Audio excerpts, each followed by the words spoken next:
Hello everyone, Railgan here again with another ZvT, and today we're having a look at another Linkbane Hydra game, but it's actually going to start off with drop play, and I really want to focus on the different way that I'm going to utilize to get to the Linkbane Hydra.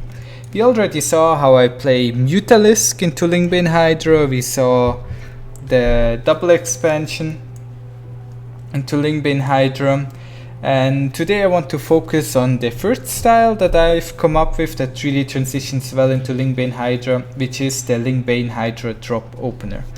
Once again, I'm opening with 2 fast hatcheries, but unlike yesterday's replay, we keep mining gas today. And I'm also spreading a little bit of creep here with my 3rd queen, so everything looks kind of the same-ish. My opponent is going for a 2-1-1 opener again, just like the one yesterday did. I didn't really get to scout up here, I even lost an overlord, which is all really bad, but we will make do. So what I do is around the 3-minute 30 to 3-minute 45 mark I start an evolution chamber and a baning nest, and I get the overlord speed with my next 100 gas after the first 100. Then around the 4-minute mark I created 12 links. I split them 8 links over here so that I can drop into his main, 4 links over here that I morph into Bane so that I can drop in his natural. We're going to see why I do the split like this very shortly. I also still have 2 links over here that I can use to distract him a little bit or poke around. If you check the worker count, I'm still ahead in workers and I'm producing 12 workers right now. And around the 4-minute 50 mark is when the Terran usually leaves his base with 16 marines. He does something different, he just picks up 2 widow mines and goes for a widow mine drop. Meanwhile, my links are attacking him in the main base and he manages to clean them up.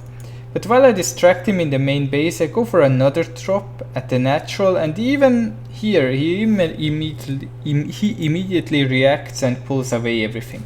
I completely miss his widow mine drop and I'm trying to clean it up, but I end up losing a total of I think 11 workers, 12 workers were killed over there. Now he not only has a worker lead, he also has stim almost done. He's going for that tank, so he will go for a quick tank push follow up. And I'm kind of in dire straits right now, so I'm trying to distract him over there and in the main base. I dropped the baning in the main base, killing absolutely nothing. So far everything went kind of bad for me. But I still got my goal of transitioning into Linkbane Hydra eventually. So what I'm doing is I'm getting the lair and I'm getting a 2nd evolution chamber.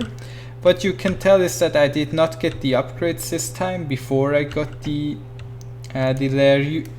The reason why is that I think I need the fast baning speed so I can actually hold this push, and also want to go for Hydras eventually. So while that is going on, I keep on pressuring him over here, and I'm actually going to land very big baning hits, killing a total of 32 workers over there. I'm still flooding him with some links here, but they're not really going to do much. And what I want to focus on is what happens at home right now. I'm getting a macro edge because else I cannot spend my money. I'm getting additional gas once I saturated my mineral lines, same way I did yesterday. I mean, I could have a couple more drones, but yeah, I don't know. I'm getting Carapace upgrade and melee. I delayed the melee upgrade a little bit because I didn't have the gas, and I'm being very greedy. I'm still dropping over here a little bit here and there. But I think he cleaned up my overlords for the most part.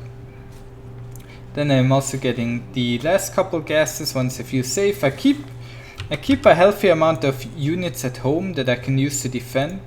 Not only do I have links here, but also banelings, and I can also morph all these links into banelings immediately if I spot a move out.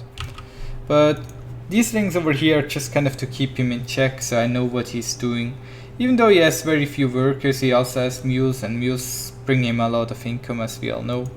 But he's not really mining gas anymore, so obviously right now he's pretty much dead. And what I did is I built the Hydra then, I'm getting the baning speed. I'm also setting up some additional drops if I may need them. And then we're going to see how he eventually dies. So in this big fight, I'm going to send in the queen first. Here the queen goes in. What that does is that the tanks start firing at the queen, and each tank that fires at the queen does not fire at Melings and Banes. A queen survives, I think, 4 shots of a tank, or dies with the 4th shot, I'm not quite sure. And because of that, they're very useful if you just send them in, so the tanks start shooting at them and then attack with the rest of your units, which is what I usually do. So, with that being said, I hope you enjoyed today's video. That was a little bit different of an opener, where we went for some quick baning drop aggression. I'll try to make some more videos on this style in the future when I have better replays for it. But most games are either pretty one-sided so far, or well, I don't think I really lost with this yet. But yeah, we will find some fun games for you guys. Thank you all for watching. See you guys tomorrow. Bye!